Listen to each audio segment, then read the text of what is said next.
טוב, חברים, ברוכים הבאים לפרק של מדד הדולר. לפני שאנחנו רגע נצלול לעומק, בואו רגע נבין בכלל מה זה מדד.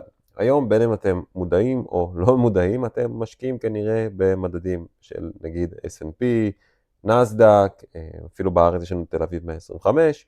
עכשיו בעצם מה הכוונה, אוקיי?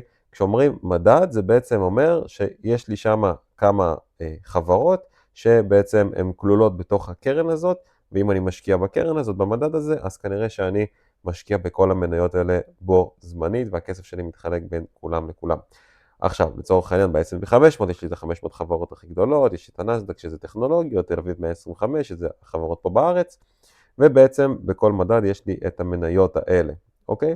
עכשיו, גם בדולר, אוקיי? במדד הדולר, אני לא יודע אם אתם יודעים, אבל גם מדד הדולר הוא בעצם בנוי לא ממניות, אבל הוא בנוי בעצם ממטח, אוקיי? ממטבעות. מה הכוונה? אני אראה לכם.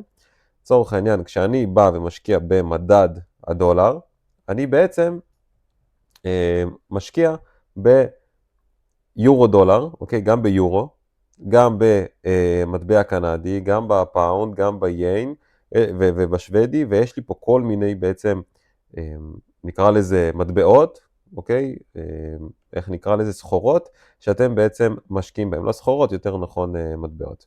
אז תבינו, כשאתם משקיעים בעצם במדד הדולר, זה לא מה שאתם משקיעים בדולר, אלא אתם בעצם משקיעים במספר מטבעות שונים, אוקיי?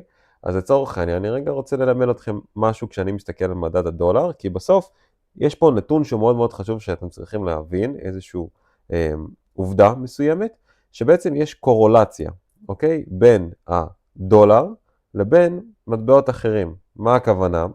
לצורך העניין, אם אני עכשיו מסתכל, בצד אחד יש לי את מדד הדולר, כשמדד הדולר עולה, בעצם המטבע ההפוך שלו, היורו לצורך העניין, יורד, אוקיי? זה מה שרואים את הקורולציה, כשזה עולה, זה יורד. עכשיו, זה לא רק היורו, אוקיי? אתם ממש יכולים להסתכל שזה בעצם מטבע של יורו נגד הדולר, אוקיי?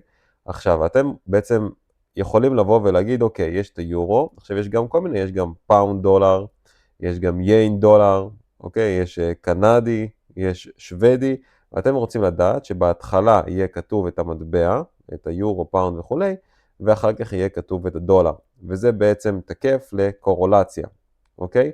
אז מה שיכולים להסתכל, כשמדד הדולר עולה, המטבע השני שהוא נסחר עליו בעצם יורד. עכשיו, עוד פעם, זה לא יהיה תמיד בקורולציה, אבל 75% שכן.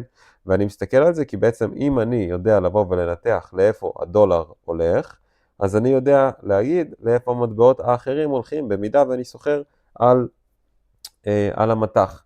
עכשיו, גם על הזהב, כנ"ל, זה גם עובד, אוקיי? כשאני בעצם סוחר על הזהב, אני מסתכל גם מה קורה בדולר, מבחינתי זה must, ואני חייב את זה, אין מצב שאני מפספס. זהו, זה בעצם היה רגע איזשהו משהו שהוא מאוד מאוד חשוב שתבינו, אוקיי? לגבי הקורולציה שיש לנו עם הדולר ושאר המטבעות, להסתכל פשוט הפוך ממה שקורה.